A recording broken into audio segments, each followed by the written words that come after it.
Friends, welcome to my TET classes. Friends, आज हम पढ़ेंगे पृथ्वी और हमारा जीवन, जो क्लास 8 की बुक है।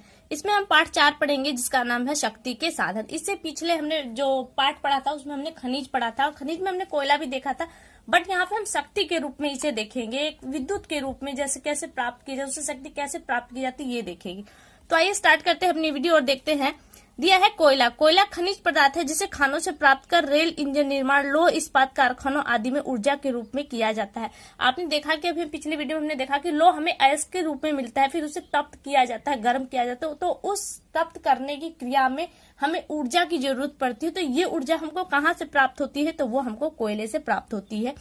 फिर आगे दिया है, क्या आप जानते हैं यह कोयला कैसे बना है? करोड़ वर्ष पहले कोयले का निर्माण पेड़ पौधों से अपघटित होकर दलदलों में जमने से हुआ है। वैसे मैं बता दूं कि पहले बहुत घने जंगल थे, लेकिन एकाएक भूकंप के कारण क्या हुआ, जमीन एकदम पलट गई, जिसके कारण से जो पेड़ थे वो जमीन के बहुत ही गहराई में चले गए और दाब के कारण ये धीरे धीरे समय अंतराल के बाद कोयले में कन्वर्ट हो गए। तो दाब जब इन पे पड़ा तो इनसे एक तरह का लिक्विड निकला। ये लिक्विड समय अंतराल के बाद जहां पे गर्त इन्हें मिला, वो वहां पे रिसकर चले गए और वहां पे उन्होंने आपके जो खनिज तेल है उसका निर्माण हुआ, जैसे पेट्रोल डीजल आपका है। इससे हुआ जो अवशिष्ट थे पेड़ों के, उनसे कोयले का निर्माण हुआ। लेकिन आपने कभी ध्यान दिया होगा कि कोई भी लिक्विड जब वक्त के साथ बहुत ज्यादा वक्त गुजरता है तो उसमें गंध आती है, और यही गंध एक जगह फिर एकत्र हुई और ये प्राकृतिक गैस के रूप में कन्वर्ट हो गई। यानी कि इन पेड़ों से तीन चीजें हमको प्राप्त हुई। जब ये दलदल के नीचे दबे, एक दबाव में क्या आया, तो कोयले के रूप में प्राप्त हुआ हमें, लिक्विड के रूप में हमें जो हमारे खनिज तेल है वो प्राप्त हुए, और गैस के रूप में जो हमारी रसोई गैस, एलपीजी या सीएनजी गैस है, इस तरह की हमको गैसें भी प्राप्त हुई। तो यहाँ पे बताया जा रहा है कि भारत में कोयले का विस्तृत भंडार है।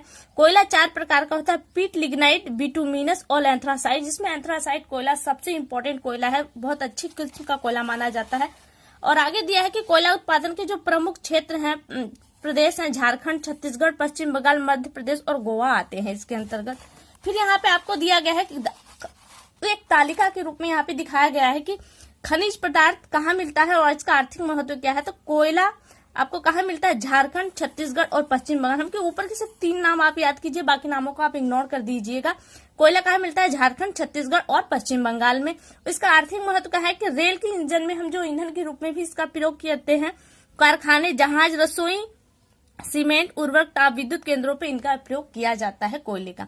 अब यहाँ पे आपका है खनिज तेल। खनिज तेल आपको कहाँ से, देखिए, जहां पे आपको कोयला प्राप्त होगा उससे कुछ किलोमीटर की दूरी पर ही आपको लिक्विड भी, क्योंकि इन पेड़ों से जो लिक्विड निकलेगा वो बहुत ज्यादा दूर नहीं जाएगा। तो ऐसी कंडीशन में जहां पे आपको खनिज कोयले मिलेंगे उसके आसपास के क्षेत्र में ही आपको खनिज तेल भी मिलेंगे। तो देखिए यहाँ पे क्या दिया है, असम, मेघालय, गुजरात, मुंबई हाई, अरब सागर, अरुणाचल प्रदेश, और इसके बाद भी आप जैसे मुंबई हाई देखिए, यहाँ पे अपवाद स्वरूप आपको मिल रहा है। तो ऐसा नहीं है कि जहां पे कोयला मिले वहां पे भी ये मिले, लेकिन खास करके ये उम्मीद की जाती है कि उसी के आसपास में आपको खनिज तेल भी मिलेगा।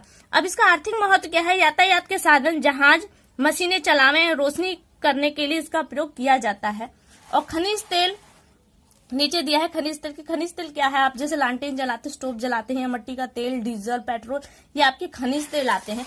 तो बताया जा रहा है कि इन खनिज तेलों को कैसे निकाला जाता है। जैसे कि अब कहा जा रहा है कि जिस तरह से ट्यूबवेल से आपने देखा है कि पानी निकाला जाता है, उसी तरीके से जमीन के नीचे मशीनों के माध्यम से धीरे धीरे तेलों को भी निकाला जाता है। यह खनिज तेल औषधि सेलों के रंध्रों यानी कि छेदों में पाया जाता है। खानों से निकलते वक्त यह तेल कच्चा तेल कहलाता है, और खनिज तेल को पानी की तरह सीधे उपयोग नहीं कर सकते, क्योंकि ये कच्चा तेल होता है। इसके संशोधन के बाद, इसके शोधन के बाद, यानी कि सफाई के बाद ही इसको हम प्रयोग में ले सकते हैं। फिर इसके बाद आपका आता है प्राकृतिक गैस। देखिए, भारत का नक्शा इसके माध्यम से आपको बताया जा रहा है कि कौन से खनिज पदार्थ आपको कहाँ मिलते हैं। तो यहाँ से आप यहाँ पे आ जाइए, आप प्राकृतिक गैस देखिए, अब प्राकृतिक गैस भी यहाँ पे आ गया। कोयला, खनिज तेल और गैस, ये तीनों चीजें आपको लगभग एक साथ मिलेंगी, क्योंकि तीनों का कनेक्शन एक जगह से ही है। अब यहाँ पे देखिए क्या है, क्या है? प्राय प्राकृतिक गैस खनिज तेल पेट्रोलियम के साथ ही कुओं के भीतर प्राप्त होता है। जहाँ पे खनिज तेल के कुएं पाए जाते हैं वहीं पे इन गैसों को भी पाया जाता है। और ज्यादातर प्राकृतिक गैस क्षेत्र स्थल एवं सागर महासागरीय तलीय भागों में मिलते हैं। और साथ में यह गैस कुओं से धीरे धीरे मशीनों के द्वारा निकाला जाता है। इसका उपयोग ऊर्जा के रूप में विभिन्न प्रकार से किया जाता है तथा गैस चूल्हा जलाने, रसोई गैस के रूप में, बिजली के उत्पादन में और मोटर इंजन चलाने आदि में इसका प्रयोग किया जाता है। यह एक स्थान से दूसरे स्थान पर पाइपलाइन द्वारा या सिलेंडरों के द्वारा भरकर इन्हें भेजा जाता है। फिर यहाँ पे देखिए दिया है जल विद्युत। अब यहाँ पे देखिए हमने ऊर्जा के रूप में हमने कोयलों को देखा, प्राकृतिक गैस को देखा और खनिज तेलों को देखा। लेकिन इसके अलावा भी हमें जब ये चीजें नहीं प्राप्त हो जाती, क्योंकि कोयले की देखा ढुलाई महंगी पड़ जाती है यहाँ पे दिया, और खनिज तेल की इतनी ज्यादा डिमांड है कि ये जलापूर्ति करना थोड़ा मुश्किल हो जाता है। तो ऐसी कंडीशन में हमारे लिए एक जल शक्ति का विकास किया गया है ताकि इस शक्ति को हम पूरा कर सके। और बताया जाता है कि छत पे पंखे वगैरह जो चलते हैं कैसे चलते और कैसे प्राप्त है। पहाड़ी एवं उच्च पठारी क्षेत्रों में नदी पर बांध बनाकर पानी को एकत्र किया जाता है। बांध के नीचे बड़े बड़े पावर हाउस बनाकर जल विद्युत उत्पन्न किए जाते हैं। और जल विद्युत कैसे उत्पन्न होता है यहाँ पे इस पॉइंट में दिया है। ये तो आप जानते होंगे कि ऊंचाई से जल को गिराया जाता है, वो बहुत ज्यादा तेजी से जो टरबाइन पे गिरता है, टरबाइन इससे चलता है, उसके सेंटर में एक जनरेटर लगाता है जिससे ऊर्जा उत्पन्न होती है। तो ये पॉइंट कोई खास नहीं है, ये आपको पता है। फिर यहाँ पे देखिए दिया गया है कि हीराकुंड बांध जो उड़ीसा में है, महानदी पे है, नागार्जुन सागर जो कृष्णा नदी पे है, रिहंद बांध भाखड़ा नागल जो पंजाब में है, दामोदर बारामूला मयूराक्षी आदि ऐसे बांध है जिससे जल विद्युत प्राप्त किया जाता है। बिजली की आवश्यकता की आप और हम जानते हैं, इसे जानने की जरूरत नहीं है। फिर आगे हमारा आता है परमाणु ऊर्जा। देखिए परमाणु ऊर्जा क्या है, कोयला व खनिज तेल के सीमित भंडार है तथा जल विद्युत अवर्षण यानी कि कम वर्षा या वर्षा सूखा पड़ने की कंडीशन में जल विद्युत का भी उत्पादन नहीं होगा। अतः इस कमी की पूर्ति हमें अन्य संसाधन से करनी होगी, जैसे प्राकृतिक गैस, पवन ऊर्जा, सौर ऊर्जा या परमाणु ऊर्जा।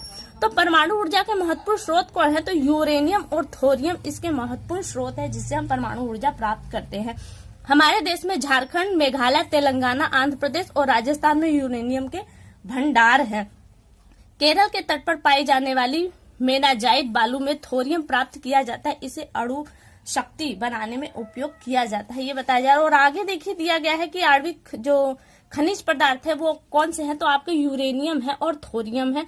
और कहाँ से मिलते हैं, ये झारखंड, केरल और राजस्थान से प्राप्त होते हैं। इनका आर्थिक महत्व केवल इतना है कि आणविक शक्ति प्राप्त करने में हमारा ये प्रयोग लाया जाता है। फिर जो परमाणु ऊर्जा प्राप्त करने की प्रक्रिया है, ये प्रक्रिया आपके लिए कोई खास नहीं है, तो आपके लिए इनके विखंडन के थ्रू ही ऊर्जा प्राप्त होती है। आपके लिए ये पॉइंट इंपॉर्टेंट है कि भारत में प्रथम परमाणु ऊर्जा केंद्र कहाँ है, वो तारापुर में स्थापित किया गया। और ये जो बॉक्स है आपके लिए मोस्ट इंपॉर्टेंट है। देखिए इस बॉक्स में क्या दिया गया है कि भारत के प्रमुख परमाणु ऊर्जा उत्पादन केंद्र है, कहाँ कहाँ है, तारापुर महाराष्ट्र एवं गुजरात की सीमा पर स्थापित किया गया और यह भारत का प्रथम परमाणु ऊर्जा केंद्र है। फिर है रावत भाटा आपका कहाँ है, ये राजस्थान में है।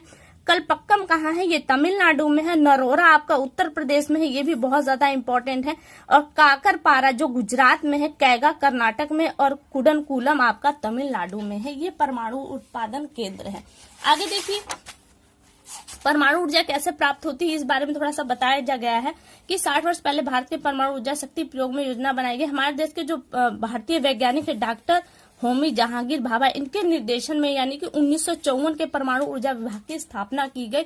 और परमाणु ऊर्जा के सहयोग में डॉक्टर APJ अब्दुल कलाम का बहुत ही सराहनीय हाथ है। आज परमाणु ऊर्जा विभाग के अंतर्गत 5 अनुसंधान केंद्र है, जिसमें भाभा परमाणु अनुसंधान केंद्र मुंबई प्रमुख है। तो देखिए यहाँ पे आपकी ये टॉपिक समाप्त होता है। यहाँ से प्रश्न उत्तर आपका है जो हमारे लिए नहीं है, हमारे लिए केवल अगर है तो अगर सही जोड़े हैं तो इसका हम मिलान कर लेते हैं। देखिए कोयला हमको कहाँ से प्राप्त होता है, तो कोयला हमको झारखंड और छत्तीसगढ़ से प्राप्त होता है।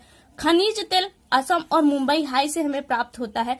परमाणु ऊर्जा यूरेनियम और थोरियम के माध्यम के विखंडन के थ्रू हमें प्राप्त होता है। और जल विद्युत आपके बांधों के माध्यम से हमें प्राप्त होता है। और अगला देखें तो परमाणु ऊर्जा आपका तारापुर में स्थापित किया गया है। तो फ्रेंड्स ये देखिए आपके लिए बहुत ज्यादा इंपॉर्टेंट पार्ट हो गया, खासतौर से इसमें जो येलो बॉक्स है ये आपके लिए बहुत ज्यादा इंपॉर्टेंट है, इसे याद कर लीजिएगा।